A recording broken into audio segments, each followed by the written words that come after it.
You know, the media want a leader. You or your organization might be in the midst of a crisis and you're in pretty good company. So a reporter asks you, how are you handling this crisis? Well, there are a number of ways to respond to that question. There is the panic response, which is actually quite common, more common than you might realize. It goes something like this. We've never seen anything like this. This took everyone by surprise, and we're a bit caught off guard, understandably. We hope our leaders figure this out so we can get back to normal. That's the panic response. Then there's the compassionate response. You hear this often as well. It goes like this. We care about everyone affected. We feel so badly. I hope everyone will be okay and everything will work out. That's the compassionate response. Then there's the blame others response. It goes like this. This never would have happened if they took proper precautions. How could they have not seen this coming? The blame others response.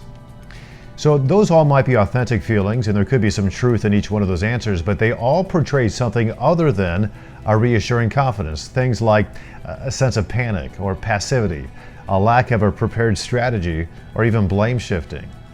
What's missing in all of those answers? Leadership, a calm confidence, and realism. So let's talk about confident leadership. What does that look like?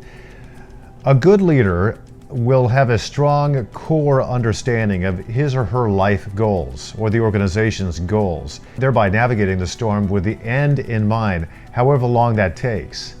There's a great quote in the office that reads, "It will be okay in the end. If it's not okay, it's not the end."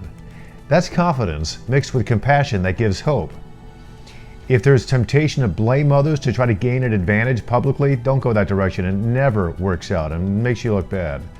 Let's talk about being calm leadership. It's important for a trusted media source to portray a sincere conviction and a sense of calm. The leader of any organization, regardless of how dire the circumstances might be, should have a posture of a calming confidence, and others will follow. It's natural. And then there's realism. This is key, and this is important. Be honest. Do not sugarcoat the present circumstances or the dangers of those circumstances. You know, I had the opportunity before he died to come across a great leader. His name was Admiral James Stockdale. He was tortured as a prisoner of war in Vietnam.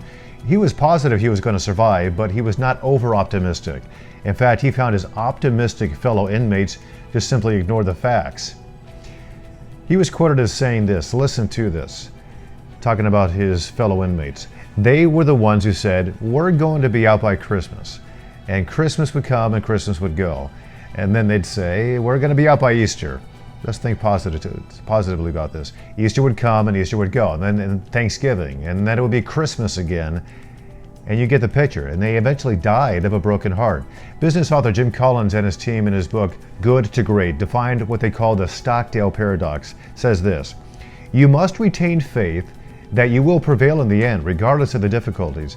And at the same time, you must confront the most brutal facts of your current reality, whatever they might be. So, when the reporter asked the question, how are you handling this crisis? The confident, calm, and realistic leader might answer something like this. First, I'm making sure everyone is okay. For those who are not, we're providing extensive benefits to make sure they return healthy and safe.